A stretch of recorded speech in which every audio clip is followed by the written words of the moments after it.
This conversation was recorded live on stage at the Festival of Dangerous Ideas, a festival co-presented by the Ethics Centre and the UNSW Centre for Ideas.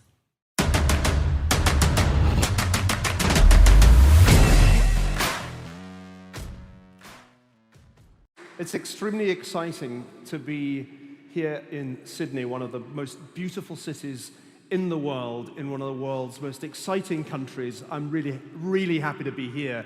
And my young sons are entranced by the thought that I'm on Cockatoo Island. I'm going to talk about dangerous ideas, not my own, but other people's.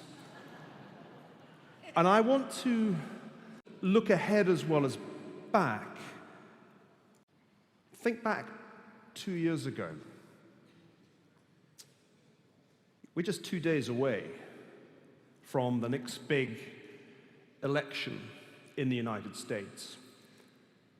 If you rewind the clock 2 years, this was what we were reading on the eve of the presidential election of November the 8th, 2016.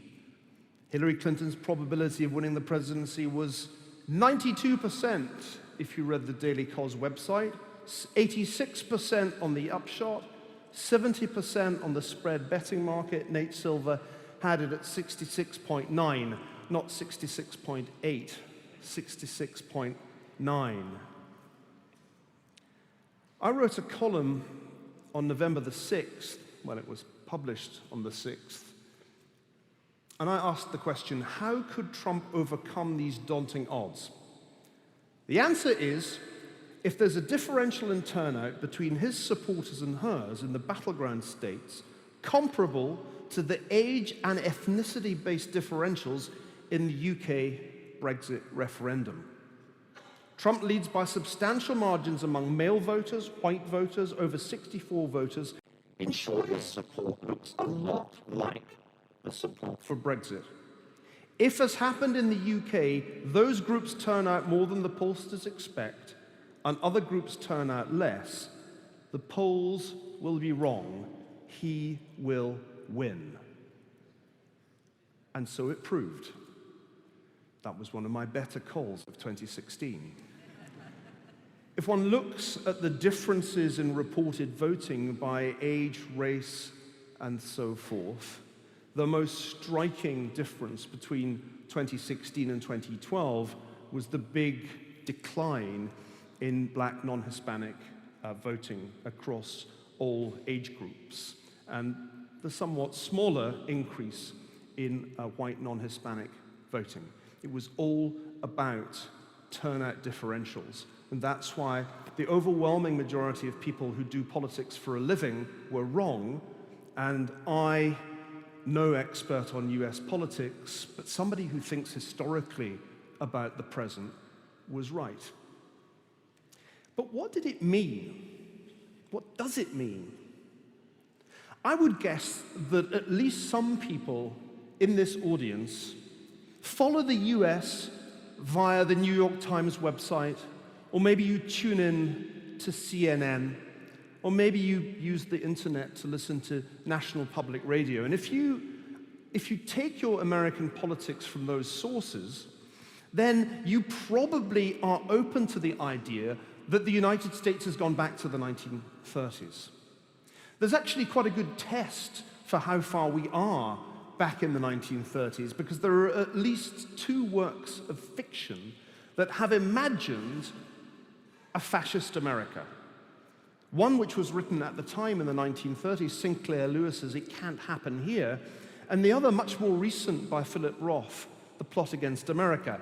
If you haven't read these books, I recommend it, because as you read them, you'll get a kind of yardstick against which to measure contemporary developments in the United States.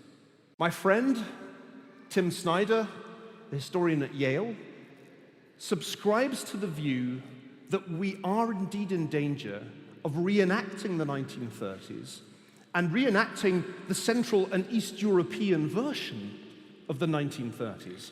Shortly after the 2016 election, he published a best-selling book on tyranny, which provided American readers with 20 tips on how to survive a tyranny. Tips based on his studies of interwar Central and Eastern Europe. Now, I think, with all due respect to Tim and others who've made this argument, for example, my old friend Andrew Sullivan, I think this is wrong. I think this is a category error. I think this is to confuse populism with fascism. And part of what I want to do this afternoon is to explain the distinction between these two things so that you don't make this mistake. This is a tempting thing to say. Not only Time magazine, but Der Spiegel, the German news magazine, frequently implies that Donald Trump is in some way the descendant of the dictators of the interwar period. And I think that that is a mistake, not only historically, but also tactically. Because if you make this argument to Trump supporters, their immediate reaction is, that's absurd. He so obviously isn't Hitler that your argument must be based on bad faith, and therefore we don't need to think critically about what the president is doing. Why is this not fascism? If in January 2017 you had listened, as I did, to Donald Trump's inaugural address, you would have noticed that it was different in its tone from presidential inaugural addresses by previous Republican candidates. There were some resemblances to Ronald Reagan in 1981, but not many. And there were a number of striking differences. Trump used the phrase, America first. That's a phrase associated with isolationists in the 1930s. But do you know which president first used the phrase, America first, in an election campaign? It was Woodrow Wilson. So that phrase itself doesn't, I think, identify Trump as a fascist. Protection will lead to great prosperity and strength. That wasn't the kind of thing Ronald Reagan ever said. But protectionism is not something that's distinctively fascistic. The United States was a protectionist nation for most of its history, right through until the end of World War II. American presidents only became believers in free trade after World War II. In many ways, Trump represents a return to 19th century and early 20th century ideas about the use of tariffs as an instrument of policy. Two simple rules: buy American and hire American. Is that fascist? Well, I would argue not.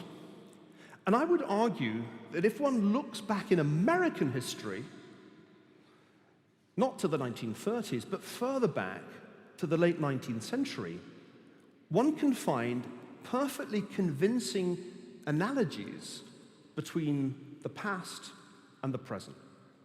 I want to give you a recipe for populism. Not that I want you to try this at home. The United States has gone in one direction. Australia doesn't seem to be going that way.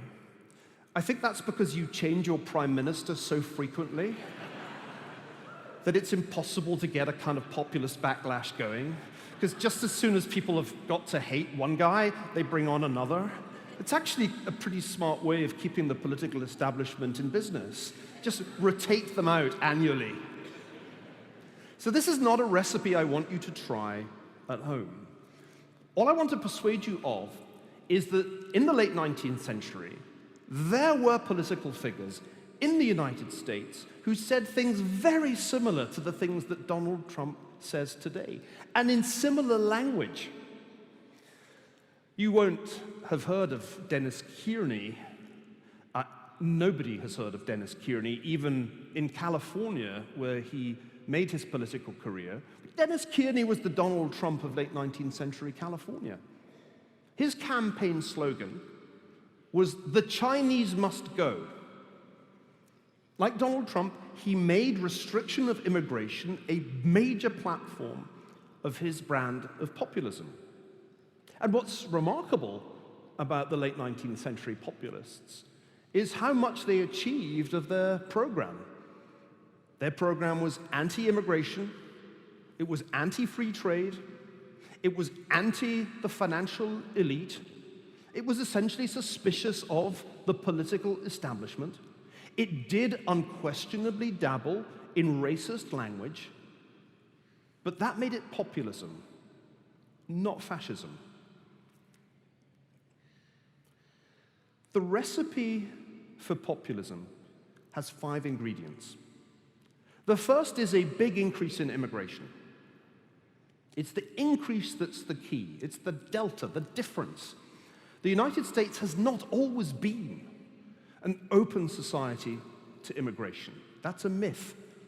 Beginning in the 1880s, beginning with the Exclusion Act of 1882, which limited and ultimately ended Chinese immigration to the United States, populists succeeded in drastically reducing the proportion of the American population that was born outside the United States. It went down close to 4% by 1970.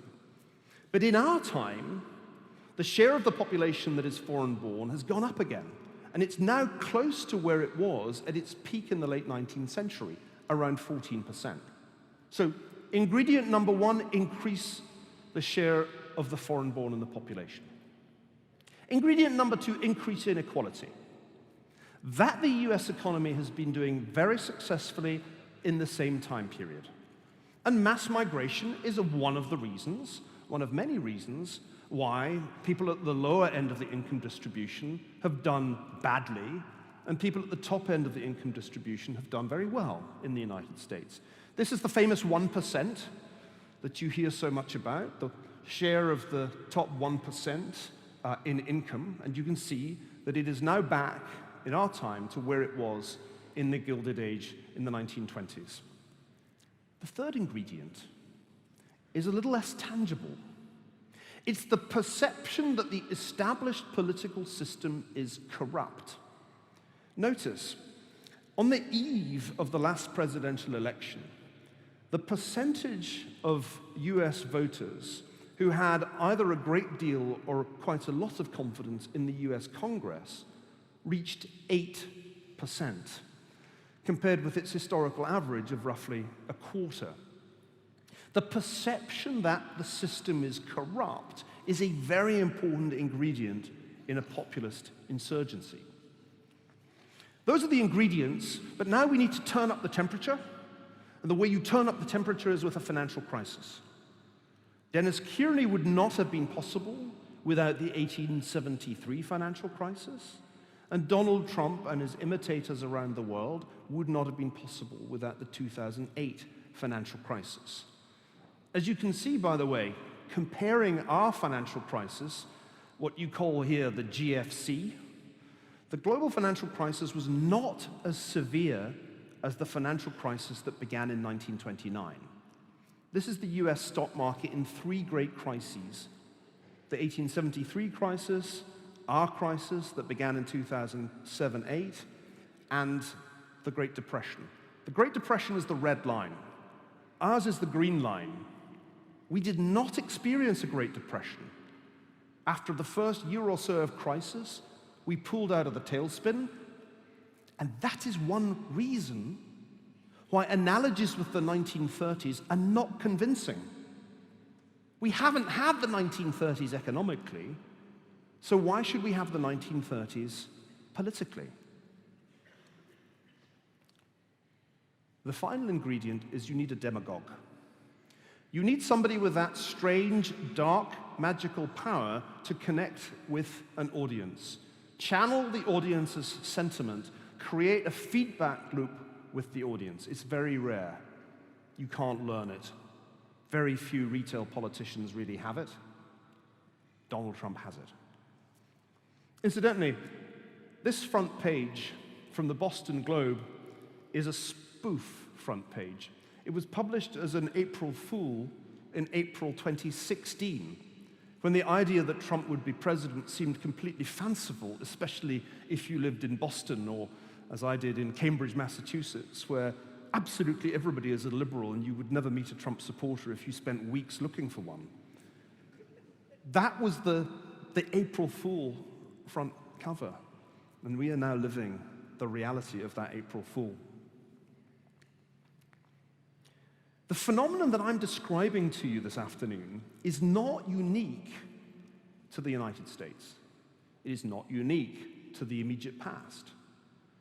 My good friend Moritz Schullerich was a co-author of a really good paper published just last year, or rather 2016, late 2016, showing that if you look at all the financial crises in 20 countries, going all the way back to 1870, there is a predictable political consequence, and that is that populists do well politically. But not all populists, because there are two flavors of populism. It's like, imagine East Germany, there were two flavors of ice cream. There are two flavors of populism: right wing, left wing, chocolate, raspberry. History shows you that the populists of the right always do better than the populists of the left after a financial crisis. And that's surprising, because the populists of the left are the people who say, lock up the bankers. Why is that so much less effective than limit immigration, than limit free trade, than go after corrupt elites, than playing the race card? That's a question that political scientists don't ask nearly often enough. But I think we historians have an answer. And the answer is that the people most impacted by a financial crisis, generally speaking the middle class, whether they've lost prestigious jobs or their houses, are far more attracted to the populism of the right than to the populism of the left. Lock up the bankers is not as powerful a slogan as build a wall. And here's the proof that the historical recipe has deep roots. In the period I was talking about earlier, in the 1870s, populists in the United States argued for immigration restriction, for building a wall. Though you didn't need literally to build a wall to keep the Chinese out of San Francisco and California. You did it metaphorically, as this 1882 cartoon shows. Building walls to exclude immigrants turns out to be a more powerful political slogan than locking up bankers in the aftermath of a financial crisis. Okay. So much history. Now to the present. Why did populism succeed in 2016 and not before? 2016 was not the first time that Donald Trump thought of a presidential run. It was by no means his first incursion into politics. And yet in 2016, to the utter amazement of the political elites of the United States, he not only got the Republican nomination, but won the presidency. Why? Attractive though the hypothesis is, to those who find it difficult to process what happened, the answer is not Russia. And I'll say more about that in a moment. The right answer may, however, be Facebook. And this is a central theme of my most recent book, The Square and the Tower. Let me explain what I mean. The big change that differentiates 2016 from any previous election is that we are now all online all the time. There's a whole bunch of you who have sneakily looked at your phones while I've been talking. And because I have superpowers, I know who it was. I have logged it. You will be penalized. Your social credit score will go down. You will never get into Stanford. 66% of adult Americans are on Facebook. Nearly half get their news from the Facebook news feed. Another 40% get their news via Google. Before the election in April 2016, Facebook said it was capturing, on average, 50 minutes of every American's day. If you look at the analysis from the eMarketer there, you'll see that people were spending 5.5 hours on major social media. That is an astonishing statistic. If we look at how Americans get news, increasingly they get it from one or other social media or network platform. Roughly 80% of Americans consume their news via either Facebook or Google. Now, it once upon a time seemed like a really good idea to connect everybody on the planet. Do you remember that? If everybody is connected, everything will be awesome. How many times was I told that? We're just going to connect everybody, and then we'll solve all of the world's problems because we'll be in a global community. And the worst that can happen is that people will share a lot of cat videos. Well, here's what actually happened.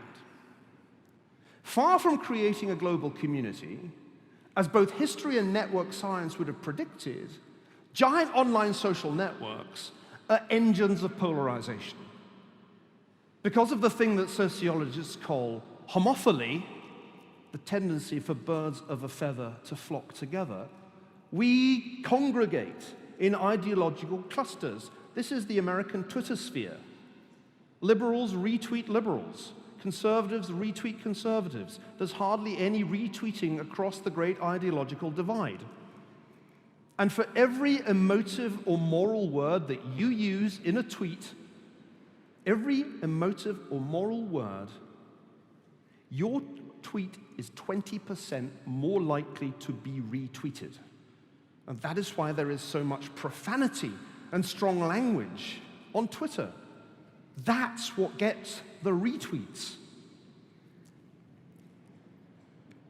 The Russians certainly played into this ecosystem of polarization and confirmation bias.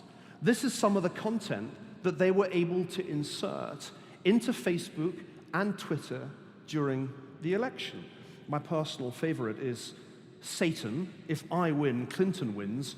Jesus, not if I can help it. Press like to help Jesus win. Some Russian guy thought that up. So why do I think the Russians did not decide the election in favor of Donald Trump, as many people believe? Because, first of all, oddly, it turns out that liberals were more likely than conservatives to retweet Russian content. And I think this was of the form, can you believe how awful the Republicans are? Dude. So woke people are sending Russian content to one another in order to be outraged. But the key point, the really important point, is that Russian content was a drop in the ocean. Maybe 1% of total social media content about the election. And here's the data. The Russians, the IRA, the Internet Research Agency, had about 470 false identities. They spent about $100,000 on about 3,000 Facebook and Instagram ads, promoting 120 Facebook pages, posted about 80,000 pieces of content during the period of the election. And they reached about 126 million Americans. Sounds a lot, right? That's about as many people as voted. But between March 2015 and November 2016, 128 million people in America created nearly 10 billion Facebook posts, shares, likes, and comments about the election. So the Russian content was there, but it's about 1% of the total content. And it seems to me a stretch to argue that that was decisive. It's much more plausible to say that the Trump campaign was just better at social media than the Clinton campaign. I realized that he might well win when I saw these numbers. And these are the numbers that tell you the number of followers that Trump had relative to Clinton. And also notice the number of followers Obama had relative to McCain in 2008. That was when people first noticed social media in the election. But in 2008, it was just nothing. Hardly anybody was on these platforms then. By 2016, it mattered hugely that Trump dominated Clinton on Facebook, on Twitter, also in Google search. He had more Google searches in every single state, including all the blue states, than Clinton by far. Brad Parscale was Trump's director of digital media. He gave a good interview last year in which he said, "These social platforms are all invented by very liberal people on the West and East coasts, and we figure out how to use it to push conservative values. I don't think they thought that would ever happen." True that. Social media's threat, though, is not to democracy, which was what The Economist argued. Social media's threat is to liberalism. It's to the middle ground. It's to the exhausted majority in the middle. So what comes next? I promised you some futurology. First, a health warning. Nobody knows the future. As an historian, I always talk about futures, plural, because we have futures to choose from. Let me tell you a few of the futures that we have to choose from. Well, about 30, actually, maybe more than 30, people will seek the Democratic nomination in 2020. If you thought the Republican race in 2016 was like reality TV, you have got a treat in store in 2020. It's going to be such fun. I can hardly wait for the show to begin. But who will it be? Could Bernie rise up from the ashes? Do you remember that 1970s song the older people make? It should have been me. It should have been me. That's the song Bernie sings every morning. In his mind's eye, it should have been him. If the rules had not been rigged by the Clintons, it would have been him, and maybe he would have beaten Trump. And then there's Joe Biden. It should have been me. If he had run, could he have won? I think he probably would have won against Trump. Will it be some old white guy? Well, I wonder. I'll be very surprised if post-populism means a return to the middle ground. The Wall Street Journal had a fascinating piece just a few days ago showing what radical changes there have been in American electoral politics, in American social and political attitudes. The polarization in this chart shows what two groups would prefer to see happen in Tuesday's midterm elections. On the one side, white women with a bachelor's degree, that's the red line, and on the other side, white men without bachelor's degrees. And if you look all the way back to the 1990s, they were in the same place. They basically leant somewhat Republican. And now, the polarization is such that they are in completely opposite places. The women who went to college really want the Democrats to control Congress. The men who did not go to college, the white men who did not go to college, massively lean in favor of the Republican Party. That is a fascinating chart that tells you the polarization going on within white America. And by the way, a man who understood this, who saw what was coming years before Trump announced his nomination, was Charles Murray. I can think of few social scientists whose ideas have been regarded as more dangerous over the years than Charles Murray. When I invited Charles Murray to speak at Stanford, there was a riotous protest against his being there because of the book, The Bell Curve, that he published years and years ago in the 1990s. But the book I wanted Stanford students to know about was his more recent book, Coming Apart, a book about the polarization of white America, that of all the books I've read, best understands and illuminates what is going on in America today. That book effectively predicted Trump. It's an astonishing book, prescient, and a must-read. If you've read J.D. Vance's Hillbilly Elegy, you should really read Coming Apart, which is the sociological, scientific version of J.D. Vance's very personal argument. However you cut the numbers, whether you look at education or race, the story is of polarization, not perhaps without precedent.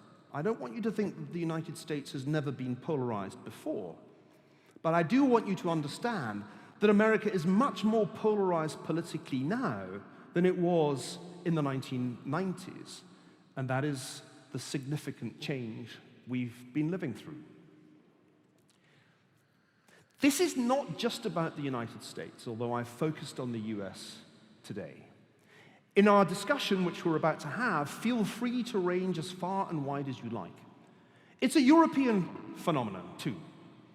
Trump has his imitators from Britain to Hungary and beyond. In Italy, Matteo Salvini is a Trump of the Lega, the one-time Northern League. Trumpism exists now in some version or another in most European states. The most striking corollary of the rise of populism is the decline of social democracy. And this is the key idea I want you to take away. That if the populism of the right is going to be replaced by something anytime soon, it is unlikely to be the centrist social democracy that was for so long dominant in so many European countries. I don't expect a return to the center in Europe. I don't expect a return to the center in North America. And as we've just seen in Brazil, where Jair Bolsonaro surprised Brazilian establishments by winning the presidency, I don't expect to see it there either. Yashka Munk at Harvard published a really striking essay shortly after the election of 2016, observing what appeared to be the declining commitment of young voters to democracy itself. This is a really crucial observation about the generational shifts that have been going on. What he did was essentially to look at commitment to democracy amongst generations.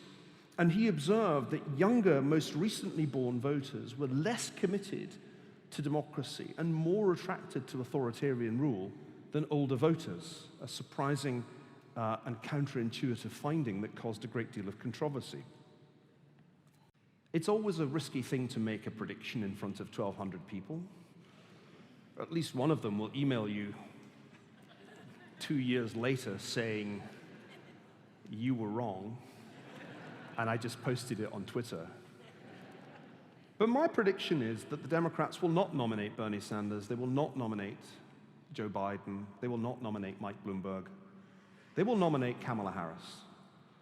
They will nominate somebody who personifies the new shift in democratic politics to the left. A woman of color, a Californian.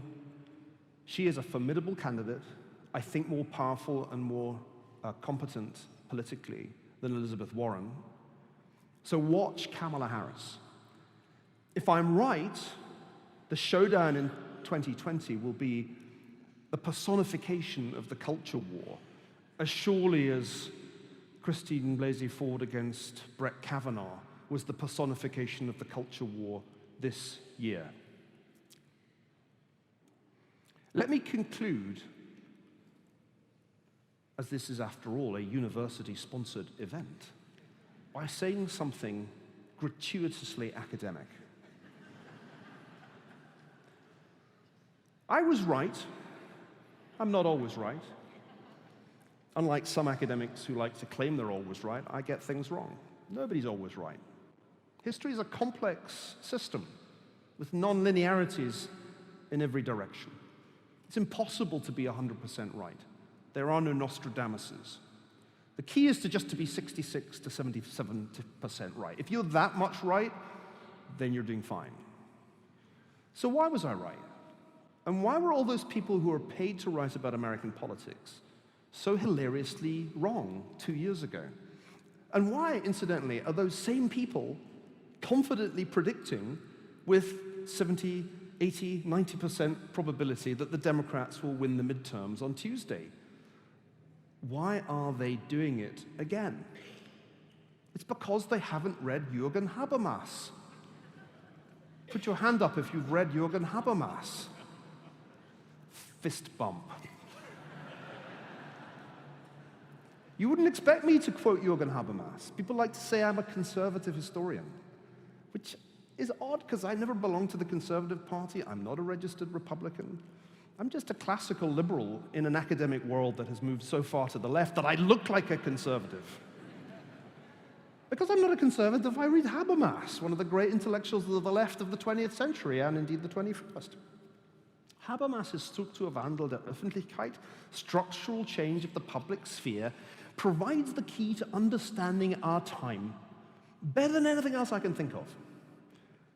Because Habermas tells us to watch for structural changes in the public sphere and to realize that they have massive implications. In our time, there has been a structural change in the public sphere as big as when the printing press was introduced into Europe in the late 15th century. That is the right analogy, really. Not the 1930s, not even the 19th century. We really need to go back to the 16th and 17th century to understand what a dramatic impact the internet and the rise of the network platforms and social media are having on our democracy. Most people, in my experience, still underestimate this. Most people still think that politics is the same game that it was 10 years ago. I'm here to tell you that it's fundamentally changed because of network platforms and social media and the divisiveness that they are programmed to create. That is why post-populism will not be a return to the center ground. I wish it could be. Post-populism will be a swing from the populism of the right to the populism of the left. And the only way you can avoid it here in Australia is keep changing those prime ministers. Thank you very much indeed. This is the first time I think we've heard anybody saying that our current prime ministerial predicaments are an excellent idea. So this is a note of optimism. You'll be made pessimistic on other occasions at the festival. We now have time to take some questions from Niall, so microphones will miraculously appear in the aisles for you to come and line up behind them to ask your questions. Microphone 1. Thanks for an excellent talk, Niall. I don't know if you read the Economist article from last week about Australia being a model of success. And one of the reasons they gave for Australia not having a populist rising, if you will, was compulsory voting. And I wondered what your thoughts were on whether compulsory voting is a model that other countries should follow, given that the people who wouldn't have voted tend to move or vote towards more traditional centrist parties. Great to hear a Scottish accent. And good to see you have the poppy on. I took my jacket off, so mine's backstage. I think Brazil has it too, and that would destroy the argument. Look, I love The Economist, don't get me wrong, but The Economist has been on the wrong side of this populist phenomenon for some time. And I think that's partly because The Economist is full of people who think that economics ought to be dominant. And therefore, they come up with theories like this. If only everybody would vote, then the reasonable people would turn up, and the wicked populists would lose. But that certainly wasn't what happened in Brazil. Let me make one observation and then go to another question. I think populism is at most half, 50% about economics. The rest is about culture.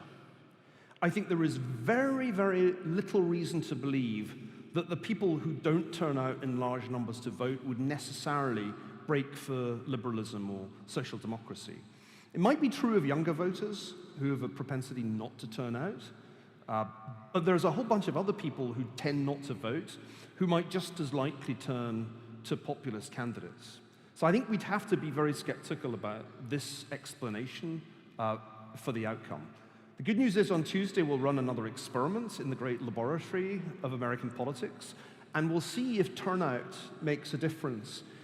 Right now, it seems reasonable to expect the Democrats to win back the House of Representatives, but not the Senate, on improved turnout by constituencies that tend not to show up in the midterms, like young people and Hispanic voters. So we'll see. But compulsory voting is something that I suppose, as an instinctive libertarian, I shy away from. I think one should have the right to be apathetic. I think it's an important human right not to give a damn about politics. Thank you very much. Now, from microphone number 2 at the back. Hi, Neil. Thank you for your talk. I just have two questions.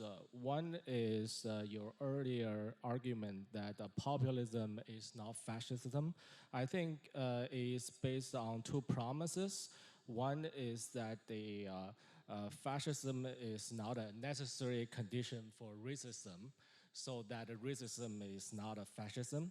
The second one is what's said in the past in the US is not fascism. So those two promises come to the conclusion that populism is not fascism. So I just want you to expound on the soundness of those promises. My second question is the democratic world we're in now still a dichotomy of left and right? Is there some other ideological value apart from the traditional value of liberty and the equality that's really emerging from the current alt-right movement in the US? Two great questions. Let me try and answer them briskly so that we can get through as many as possible. On the second question, I mean, it seems to me clear that the two-party system in the United States is now an outlier globally, because in most democratic systems, we have multiple parties. Even Britain is no longer a two-party system, and the Americans copied it from us. So I don't think that we should be surprised if we see new forces emerging in the political center as well as in the political extremes. Take Germany. What is the most striking feature of German politics in the last few months? You might think it's the rise of the Alternative for Deutschland, the far-right party, that gets all the media coverage because newspaper editors love stories about the Germans going to the right. But actually the Green Party is doing better in polls than the AfD. The Green Party is now the second largest party in Germany by opinion polls. And that's the kind of thing that I think answers your second question. The first question requires some further elucidation than I had time for in the talk. I've studied the interwar period in Europe, and specifically in Germany. It's where a lot of my early work was focused. Fascism is not just about racism, because racist politics was a feature of 19th century populism on both sides of the Atlantic. And indeed, for a time, racism was almost the conventional wisdom. All well-educated people were attracted to ideas of eugenics and racial hierarchy. So it's a great mistake to think that that's the defining characteristic of fascism. No. Fascism is about men in uniforms planning wars, either at home against internal enemies or abroad. Men in uniforms marching around in shiny boots planning wars. That's a defining characteristic of fascism. And another defining characteristic of fascism is its desire to overthrow the existing constitution in a fundamental way that centralizes power in the hands of one man and his party. That's just not what we're seeing today. You can get as hysterical as you like about what Trump is doing, but this is really not anything like the fascist movements of the 1920s and 1930s. There's a sort of parody element to it, where you kind of send a bunch of soldiers to the border to defend the United States against a pathetic, straggling column of refugees from Central America. But it's just not a militaristic phenomenon, and even Trump himself doesn't seem like a leader who wants actual war. He wants a trade war. There's a very civilian quality to populism that differentiates it from fascism, which has a distinctively militaristic culture. As for the Constitution, I predict the Constitution will withstand everything that President Trump throws at it, and so far he hasn't thrown much. The Constitution is looking in pretty strong shape as we speak, unless the pundits are completely wrong and the Democrats are about to blow the midterms, which I really don't think will happen. So on question number one, I think that would be my answer. Thanks for those two terrific questions. And now to microphone number 3 at the back on the right-hand side. Thank you, Neil. That was an excellent contribution. Enjoyed it very much. As an historian, you'd know that Plato was the first one to warn us about populism and to rail against demagoguery, all the way back at the birth of democracy itself. And he concluded that democracy wasn't a viable form of government. Do you think there's any chance he was right? Nah. I'm with Churchill on this. Democracy is the worst possible form of government, apart from all the others that have been tried from time to time. So true. So true. And if you look at all the authoritarian regimes in the world today, that periodically we're told are so much better than our messy democracies, my prediction is that they will all screw up in a relatively short time frame. And the next time you read an article that says the pendulum is swinging in favor of authoritarianism, there's a fundamental crisis of democracy, look at the data. Fareed Zakaria published this very influential piece on illiberal democracy in 1997, so more than 20 years ago, predicting that there would be a shift towards illiberal democracies. You know, there'd be elections, but there would be no rule of law. Well, 21 years later, if you do the numbers, the number of countries that are illiberal democracies in the Freedom House survey is exactly the same as it was in 1997. So the trend is just not the friend of this theory. Relatively few authoritarian systems work well. Singapore is the exception. DRC, the Democratic Republic of Congo, is more like the rule. And it will be amazing to me if it turns out to be possible, for example, to run China as if it's Singapore. Most people who comment in the West about Xi Jinping, and this is true of The Economist in particular, which was mentioned earlier, exaggerate his strength and exaggerate the durability of the Chinese model.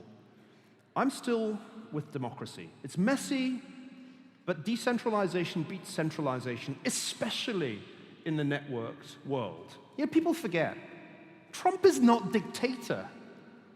The Constitution's designed with a separation of powers that circumscribes the power of the president quite significantly. I mean, you can talk about getting rid of birthright citizenship, but the correct answer to that executive order is ha ha ha.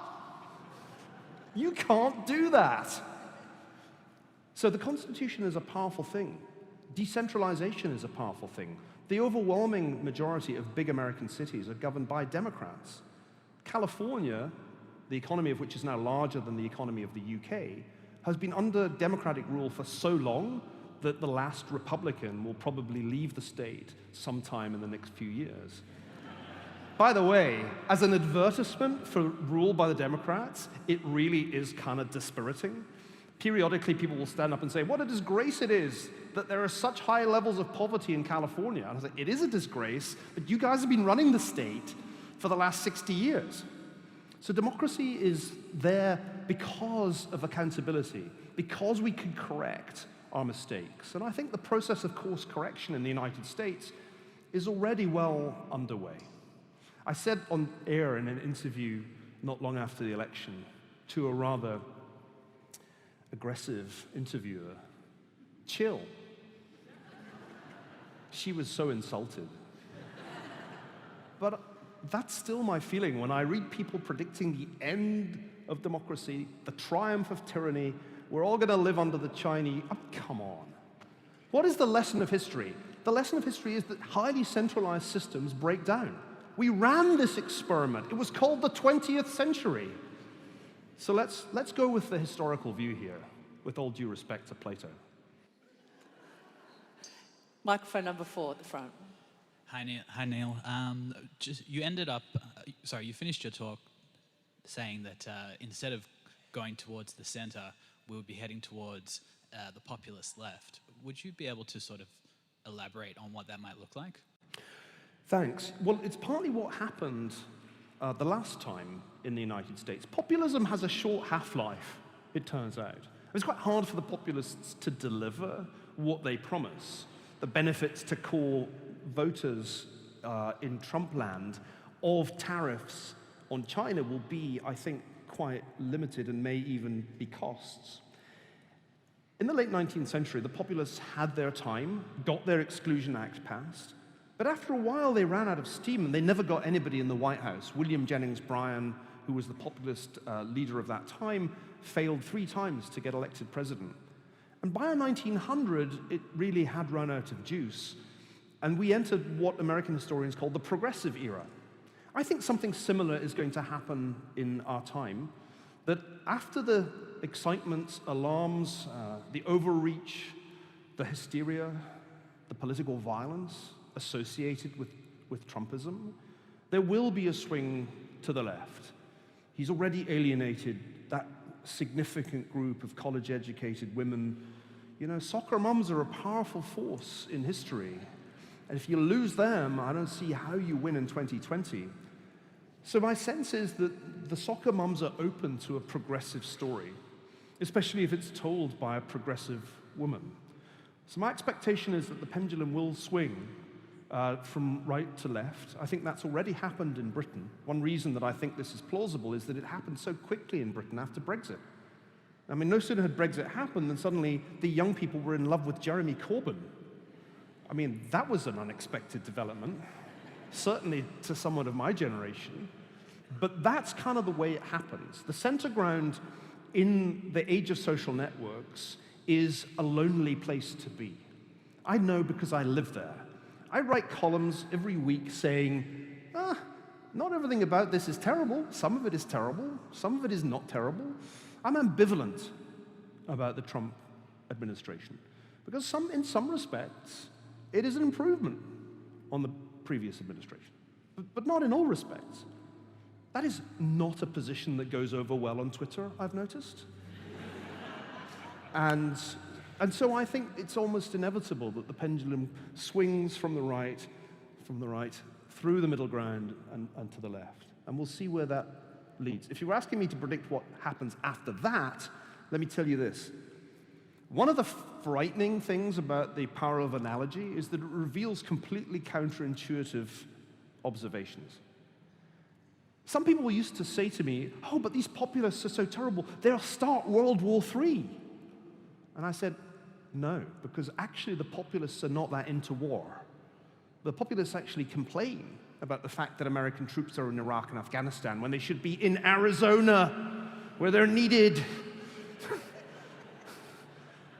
That's the populist position. Like, they don't really do actual war. Who does actual war?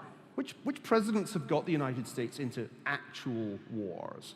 You know, it turns out that George W. Bush is really unusual in that he's a Republican. Most of the big wars in American history were started or you got involved in because of Democrats. Woodrow Wilson leads the United States into World War I.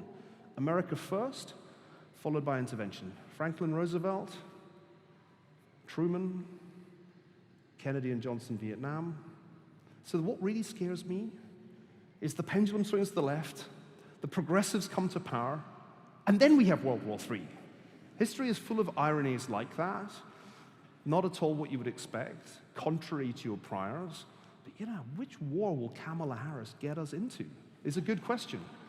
We almost have time for one question more. One more question. I think lean down a bit to that. I'm down here. There we go. Tom Kelly. In 3 years of attending this, Neil, this is perhaps the best presentation I have experienced. Stop right there. Great.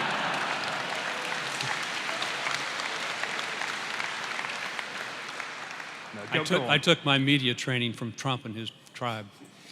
I was particularly pleased with how you described the polarization of data and information that flows through from the internet, and how I assume you would concur that it's the polarization of ideas and values that are the consequence that leads to this cultural war that we're having. And you described this shift back, and I concur, Harris may be the person that will help swing it back, that shift from right to left. My question really picks up on your last comment. What about after that? And to what degree will the far right, the people that like shiny boots and guns, will the far right in the United States or the far right in Europe create anarchy on the streets of those countries as a byproduct of what takes place?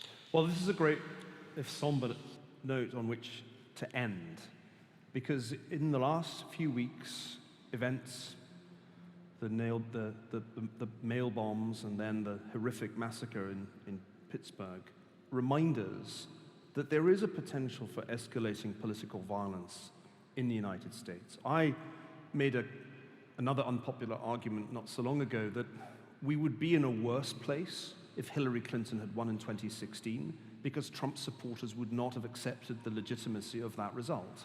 And there would have been, almost certainly in my view, an escalation of political violence right then. In some ways, having Trump win gave us a moment of catharsis. Now we can see whether these populist ideas are viable, and we can see the defects that the policies turn out to have. But the danger is there. What is happening on the internet, the culture war, is so violent verbally that it threatens to create actual violence. And it's striking that the perpetrators of violence in the last few weeks have been radicalized by the craziness that goes on the internet. And this scares me. I have two young sons of mixed race growing up in the United States of America. I became a US citizen this year. And I fear a return to the political violence that we saw in the late 1960s and early 1970s. We successfully took the temperature down in American politics after the 1970s, but it is rising again, and President Trump is like a Bunsen burner underneath that culture war. Let me say one final thing. I know we're out of time and we should get off the stage. What urgently needs to happen, not only in the United States, but throughout the democratic world, is a fundamental regulatory change in the way that the network platforms operate. We cannot have our public sphere dominated by network platforms motivated to make money by selling ads and therefore to maximize user engagement with any clickbait that works. That is what has to change.